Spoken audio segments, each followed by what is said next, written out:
এখন আমি আমার মনে হয় যে বোধহয় আমার বাবা বেশি দাম্ভিক ছিলেন, মানে নিজের সম্বন্ধে খুব একটা উচ্চ ধারণা ছিল।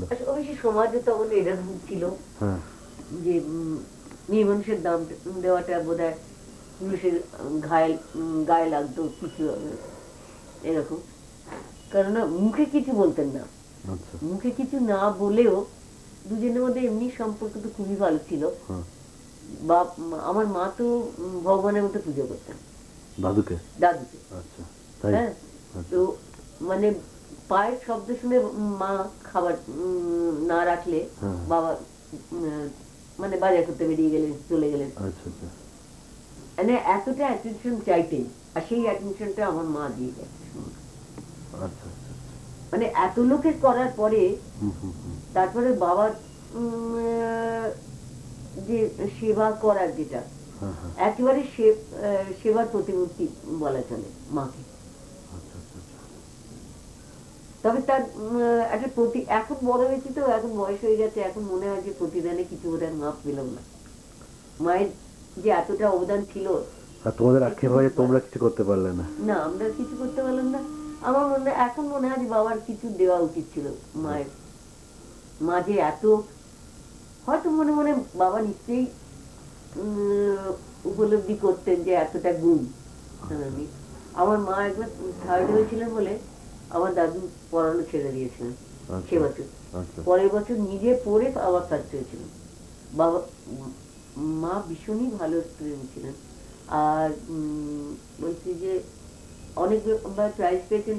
এত ছোট্ট ছোট্ট লিখতে পারতেন একটা পোস্ট কার্ডে, এত ছোট লেখা, এত লাইন একটা কম্পিটিশন হয়েছিল দার্জিলিং এ। আচ্ছা, তিনদারিয়াতে।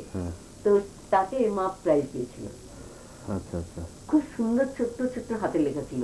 আচ্ছা। মানে এত সূক্ষ্ম লেখা যে পাড়ার সবাইকে সেলাই শেখানো, সারা দুপুর কাউকে পড়ানো, গরিব বাচ্চাদের। আর হাফ ডাক্তার বলতাম আমরা মাকে, কারণ বাবা তো হোমিওপ্যাথি ওষুধ দিতেন সবাইকে। তো বাবার কাছে তো সবাই আসতে পারতো না, এই যত আশেপাশে গরিব মানুষ ছিল বা ছিল সব মার কাছে আসতো, আর মায়ের ওষুধে তাদের বাচ্চাটা সুস্থ হতো।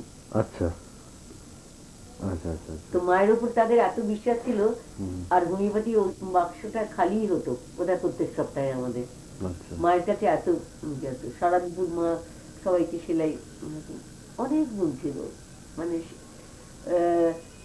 মা একজন ইন্ডিয়ান কাছে সেলাই শিখেছিলেন, যার জন্য মায়ের কুরুশ ধরা, কাঁটা ধরা সবকিছু একেবারে নিখুঁত ছিল। আমরা সেরকম ভাবে ধরতে পারতাম না, করতে পারতাম না সেলাই।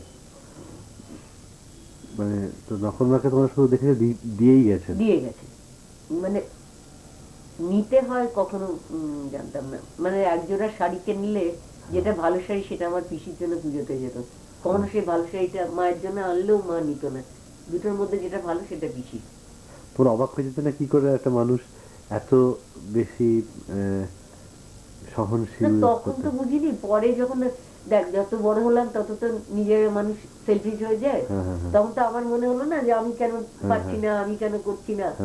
হ্যাঁ, কিন্তু মায়ের রক্তটা পাওয়াতে আমাদের মনটাও অতটা, আমার মনটা অতটা অন্তর হয়নি। আমারও মনে হতো যে দিয়ে দিই, দিতে সবাইকে দিতেই ভালো লাগতো, কারোর কাছ থেকে নিতে পারতাম না। মায়ের কাছ থেকে এটা পেয়েছি। এখনো আমার কারোর কাছ থেকে কিছু নিতে সংকোচ হয়, কিন্তু কাউকে যদি আমি এতটুকু একটু দিতে পারি আমার আনন্দ হয়, মনে হয় যে হ্যাঁ মায়ের কাছ থেকে কিছু শিখেছি। মানে এখনো প্রতি মুহূর্তে প্রতি কাজে তাদের দুজনের কাছ থেকে যে অনুপ্রাণিত